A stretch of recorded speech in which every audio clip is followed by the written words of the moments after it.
Matt Gaetz just said this out loud. And I had someone come and brief me who was in a military uniform, worked for the United States Army, that was briefing me on the locations of hybrid breeding programs where captured aliens were breeding with humans to create some hybrid race that could engage in intergalactic communication. An actual uniformed member of the United States Army briefed me on that. Is this true? Or is this a crazy new psyop that the US government is actually breeding human beings with aliens so that we can have a bridge to communicate with them across galaxies? And if so, what do these hybrids look like? Can they pass for regular humans? Have we possibly encountered some? Have you ever met someone that you thought could be an alien hybrid? If you believe in any of the theories about the Anunnaki, the origins of human life have to do with alien breeding programs from tens of thousands of years ago. But obviously the human species is a work in progress. So what could be the outcome of these breeding programs? And how much do you value the purity of the human species? And allegedly these non-human biologics are recovered from UFO crash sites. But are these species actually that advanced if they're capable of crashing? Are the crashes intentional?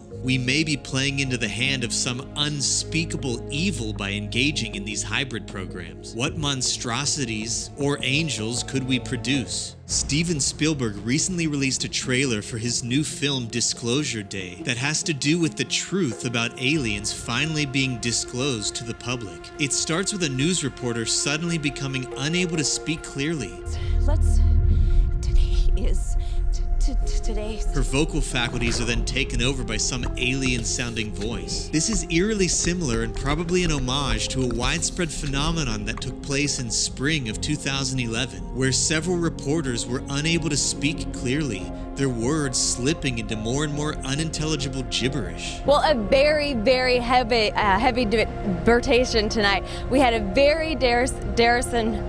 But let's go to Terrace and look for the bit. They have the pit. States claiming the exorcist saw unjust Racho and played Bringritz by health, or is it? No land remerges RN while the university or the UN mission as whole received support from all parties in the hues of the Garvins of today, excuse me. Many people have theorized that Steven Spielberg has access and knowledge of secret government programs regarding aliens and UFOs, stretching all the way back to the 70s with his film Close Encounters of the Third Kind. Could this inclusion in the film be a signal by Steven Spielberg that what happened in 2011 was in fact related to some kind of alien or UFO interference, or the use of some kind of government mind control weapon? Is this film coming out called Disclosure Day actually part of upcoming government disclosure on these topics? Or can we expect to get what we've gotten in the past, edging and more fluff?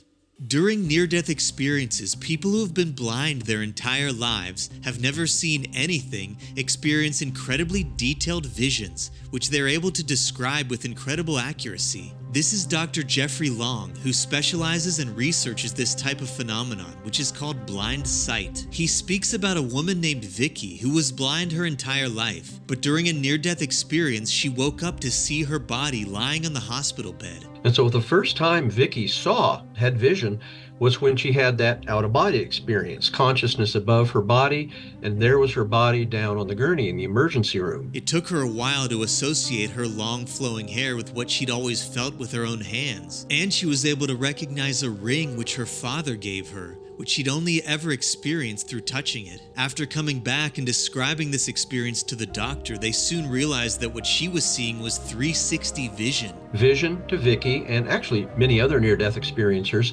is what we call 360 degree. She's simultaneously aware of vision in front of her, behind her, right, left, up, down. She had trouble imagining what it must be like to only see out of two eyes, rather than to see everything all around us all at once, which is what she experienced. It's easy to call this a hallucination that the brain is experiencing as it's dying, but how could it hallucinate structured spatial vision, something it's never seen or experienced before? This either completely overturns brain-based perception models, or our entire theory of experience originating in the brain. This shouldn't be possible, but it keeps happening. Vicky is one of many people who've experienced blind sight. We actually ask survey questions now about vision during near-death experience, and we now have a small series of people that were either legally blind or severely impaired vision, every one of them that had a near-death experience, normal or often, as Vicky described, supernormal vision. So what's going on here?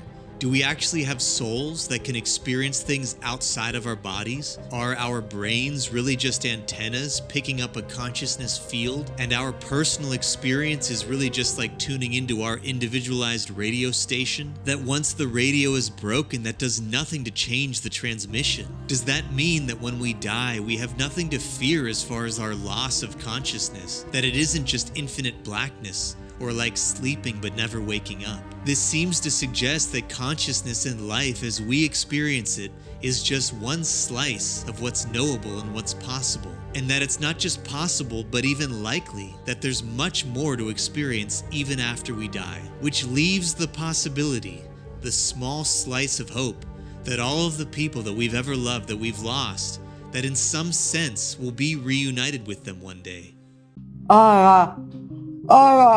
This is singer-songwriter Leanne Rimes getting the muscles in her jaw released. As soon as the process is completed, she immediately starts sobbing. Now, many believe that a reason for this is that you hold emotions and traumas in your muscles. They manifest as knots and tightness, and when those muscles are released, the traumas, the emotions can be processed, and the book on that can be closed, so to speak. But is there any evidence that this is what's actually going on? Maybe it just feels so nice to have tension released that it causes you to, at times, start crying. However, scientists do talk about the body-brain connection. The nervous system extends to every muscle in your body. So if you're clenching your jaw as a subconscious response to stress or anxiety, over time that jaw could become tight and that muscle could become sore. So when that muscle is relieved, it would make sense to the nervous system as a signal that the stimulus is no longer there. It signals to your brain and your body to relax. This can also be true in other dense muscle and trigger points like the hips. So the question is, do you need someone sticking their fingers in your mouth to experience this type of relief? I would suggest trying out stretching first, and if you feel like you're ready for it, you could finger your own mouth. The will to survive can be unstoppable. This woman is escaping from a building on fire. She has just barely the tip of the ladder to get her feet on if she's at a full hang off the building. But she's able to do it, inches herself down and lowers to safety. To me, this is all the reason you need to lose some weight and do some dead hangs. Your life could depend on it. This is the moment the engine exploded on this A330 operated by Delta Airlines. It was carrying 286 people and just took off from Sao Paulo in Brazil. Imagine the terror you must feel seeing this and understanding that there may be only moments left of your entire life. All of your dreams, all of your expectations, all about to end in a few moments. You can hear it in the sound of the people.